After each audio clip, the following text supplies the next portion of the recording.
श्री गणेशाय नमः। जय श्री कृष्ण। दोस्तों, स्वागत है आपका हमारे YouTube चैनल पर।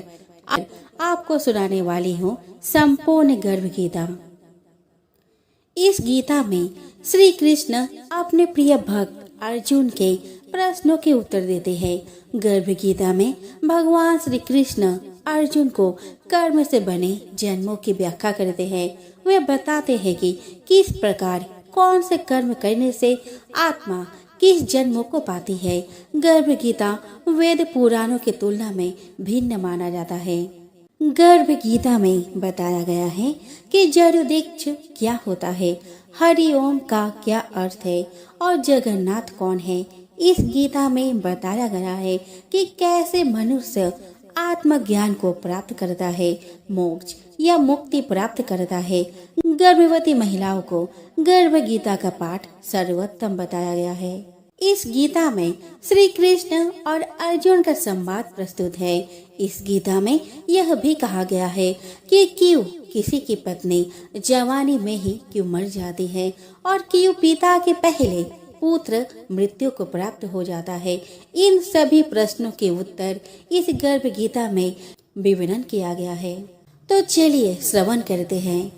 गर्भ गीता की शुरुआत में अर्जुन भगवान से यही प्रश्न पूछते हैं कि आत्मा का पुनः पुनः जन्म क्यों होता है, इस जन्म में उसके क्या कर्तव्य होते हैं, किन पाप कर्मों के कारण यह जीवन में अनेक दुखों को पाता है और किन कर्मों के कारण वह जीवन में अनेक सुखों की प्राप्ति करता है और अंत में वह कौन सा मार्ग है जिसके द्वारा वह मोक्ष और मुक्ति को प्राप्त करता है, अर्थात वह आत्मा कब भगवान में ही लीन हो जाती है और उस आत्मा का जन्म मरण का सारा दुख समाप्त हो जाता है। परंतु जिसे मुक्ति नहीं मिलती उन्हें अलग अलग योनियों में जन्म लेकर अपने अच्छे और बुरे कर्म को भोगना पड़ता है।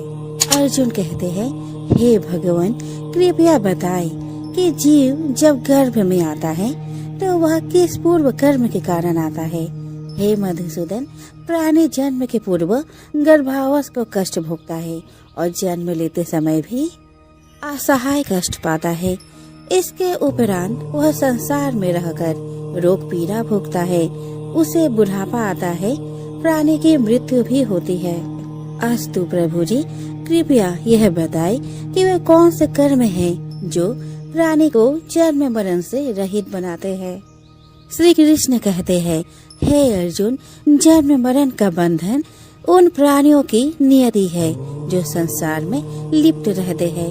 ऐसे प्राणी संसार में अनुरक्त रहते हैं, अर्थात संसार के नश्वर पदार्थों से ही प्रेम करते हैं। वे सांसारिक वस्तुओं की कामना करते हैं। प्राणी संसार की माया पाने की चेष्टा तो करता है, परंतु मेरी भक्ति पर ध्यान नहीं देता। इसके कारण वह बारंबार और अनेक योनियों में जाकर जरा मरण का दुख उठाता है। अर्जुन कहते हैं, हे जनार्दन, सांसारिक मोह माया से मुक्ति तो बहुत कठिन है। माया चित्त हर लेती है। मन काम, क्रोध, लोभ, मोह और अहंकार रूपी विकार से गिरा मदमस्त हाथी है। तृष्णा रूपी शक्ति से प्रेरणा देती है। 5 विकारों में अहंकार प्रबल है जो कि प्राणी को नरक में ले जाता है। हे ऋषिकेश, इस मदमस्त हाथी को कैसे भस्म किया जाए? मन को भक्ति में लगाने हेतु क्या उपाय करना उचित है?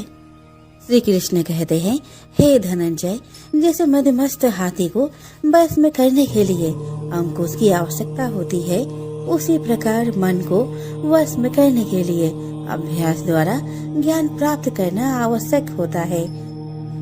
भक्ति और ज्ञान बराबर अभ्यास करते रहने पर ही प्राप्त होते हैं। अर्जुन कहते हैं, हे मधुसूदन, आपके भक्ति के लिए कोई वन खंडों में जा रमते हैं और कोई बैरागी बनकर स्थान स्थान पर भ्रमण करते रहते हैं। हे प्रभु, कृपया बताएं कि आपकी भक्ति कैसे मिल सकती है। श्री कृष्ण कहते हैं, हे अर्जुन, मेरी खोज में वन वन भटकते सन्यासी अथवा स्थान स्थान पर जाने वाले बैरागी मुझे तब तक प्राप्त नहीं कर पाते जब तक उनके हृदय में मेरा निवास नहीं होता।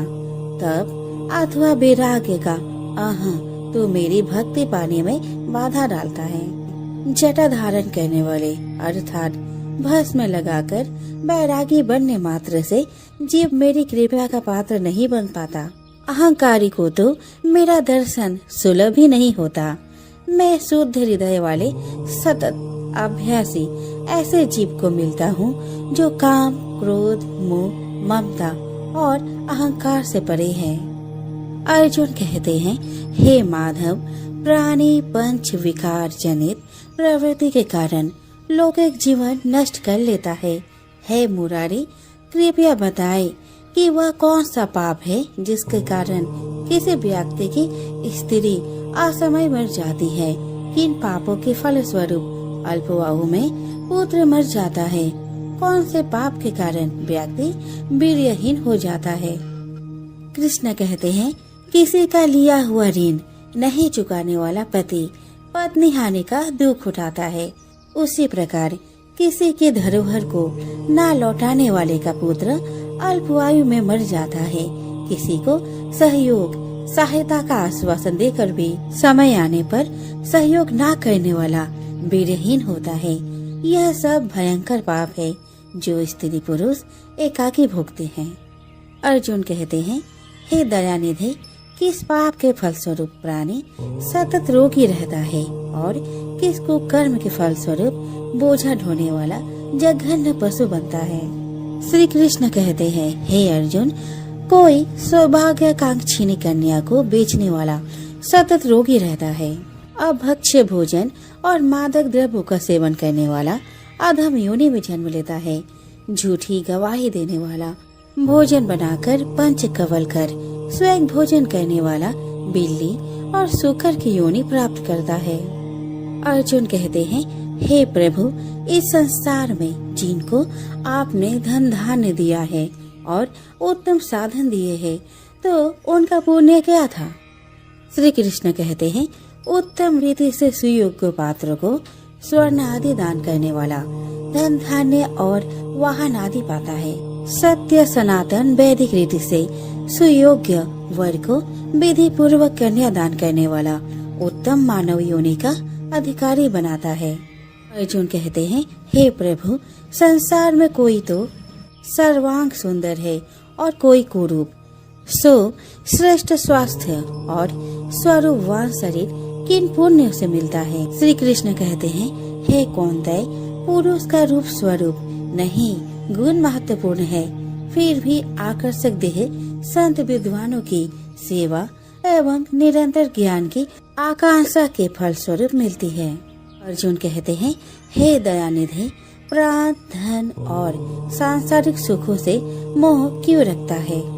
श्री कृष्ण कहते हैं, हे महाबाहु, अगर मेरी कृपा से प्राणी वंचित हो जाए तो धन दौलत और सांसारिक रूप आदि से प्रीति करने लगता है।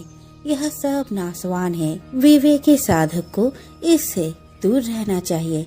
जो व्यक्ति सांसारिक मोह से मुक्त हो काशी, हरिद्वार, अवंतिका, अयोध्या आदि पवित्र स्थलों के दर्शन और मेरी निष्काम भक्ति करता है, वह राजा जैसी संपन्नता और ज्ञान प्राप्त करता है। इसी प्रकार विनम्र भाव से दान करने वाला, कामना रहित होकर दूसरों की सेवा करने वाला सदा अपनी आवश्यकता अनुसार धन पाता है। उसकी काया निरोगी रहती है।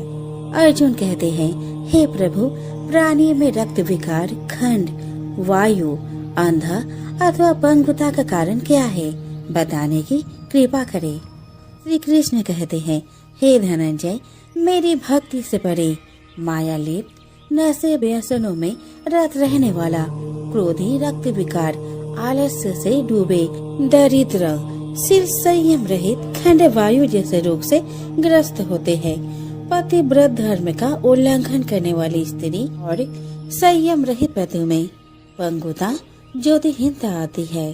अर्जुन कहते हैं, हे जगत गुरु, कृपया करके गुरु दीक्षा के विषय में कुछ बताए। श्री कृष्ण कहते हैं, हे कौन्तेय, तुम धन्य हो और धन्य है तुम्हारी माता। तुम्हारा ये प्रश्न संसार के लिए कल्याणकारी है। हे पार्थ, संयमी और इंद्रियों को वश में करने वाला कोई सिद्ध पुरुष जो इस भक्ति और परोपकार में लगा हो, गुरु रूप में धारण करे। अपने गुरु के मार्गदर्शन में मेरी आराधना कर व्यक्ति गुरु कृपा से मेरी भक्ति पाता है। ऐसे गुरु से विमुख प्राणी सप्तग्राम को मारने का पाप भोगता है। उसका मुख देखना भी पाप है।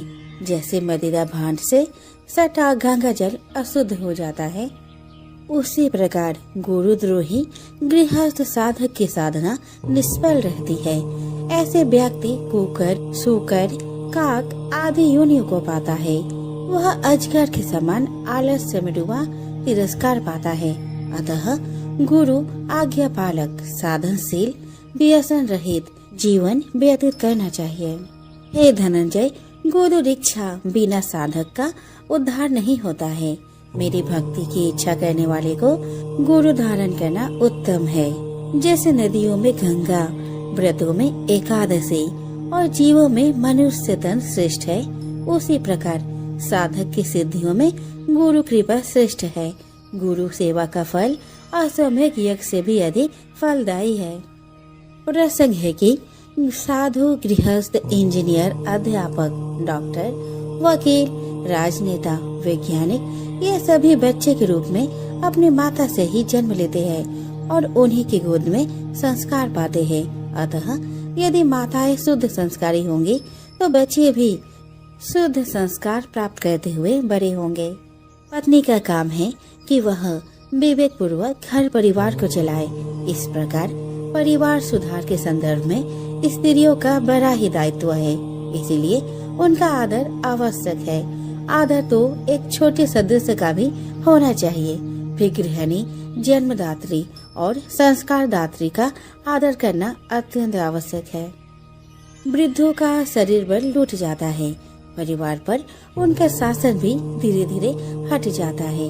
अतएव अधिकतम वृद्धों के मन में निराशा, रूखापन और असंतोष उत्पन्न हो जाते हैं। इसीलिए वृद्ध धीरे धीरे थोड़े चिड़चिड़े हो जाते हैं। उनकी थकी दृष्टि में चारों ओर सूनापन दिखाई देता है। अतः परिवार के स्वजनों का कर्तव्य है कि वे वृद्धों का पूरा सम्मान दे, उनकी सेवा और आदर करे। परिवार वाले वृद्धों को यह अनुभव न होने दे कि उनका उस घर में कुछ नहीं रहा। वृद्धों को ऐसा लगे कि परिवार वाले हमारे अनुगामी हैं। दूसरी बात, 10 दिनों बाद तुम भी वृद्ध हो जाओगे। जो आज वृद्धों की आवश्यकता है वही तुम्हें 10 दिनों के बाद चाहिए। अपने ही कर्मों के फल भोग सबको मिलते हैं। अगर तुम वृद्धों की सेवा किए रहोगे तो तुम्हें भी बुढ़ापे में सेवा मिलेगी। अपने को सेवा की आवश्यकता पड़े या ना पड़े, हम वृद्ध जनों की सेवा करें और उन्हें सम्मान दें।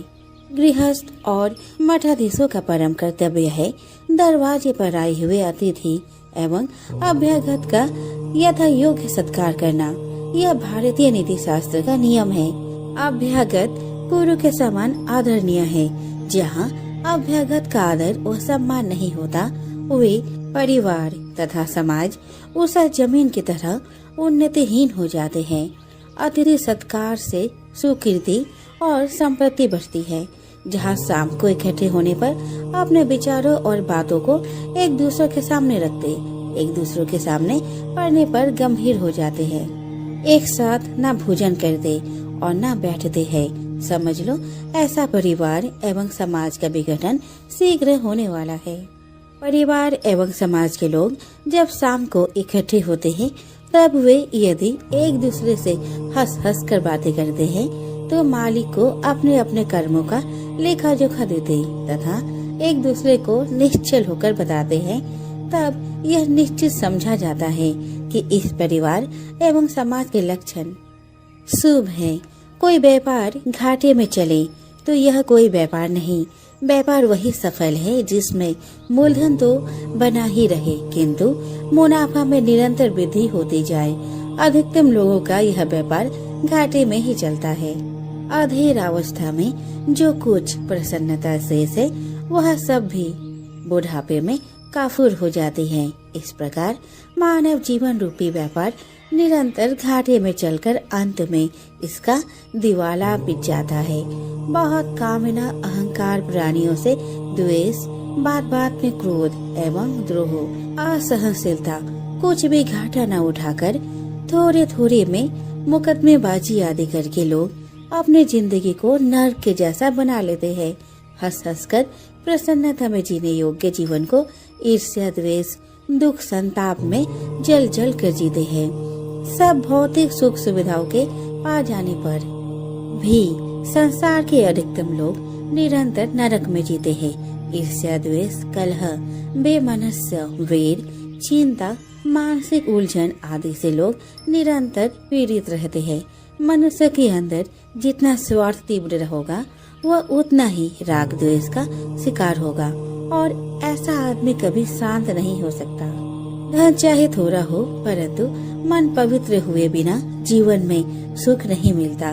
मन की पवित्रता के लिए संतों एवं सज्जनों की संगति और मन में शुद्ध और अच्छे विचार चाहिए। जीवन का आखिरी हिस्सा बुढ़ापा है। कहा जाता है कि अंत अच्छा तो सब अच्छा, परंतु दुर्भाग्य है कि अधिकतम लोगों का बुढ़ापा सर्वाधिक दुखपूर्ण हो जाता है। तो दोस्तों, यहीं पे मेरा ये वीडियो समाप्त होता है। आशा करती हूँ कि आपको हमारी ये वीडियो अच्छी लगी हो। जाते जाते मैं आप सभी को कहना चाहती हूँ, सभी को गर्भ गीता का अनुशीलन अवश्य करना चाहिए। साथ ही यह मान्यता भी है कि जो गर्भवती महिलाएं गर्भ गीता का श्रवण करती है उसका गर्भस्थ शिशु अच्छे संस्कार ग्रहण करता है। जन्म लेने के बाद वो आदर्श जीवन व्यतीत करता है। हमारी वीडियो को अंत तक सुनने के लिए धन्यवाद।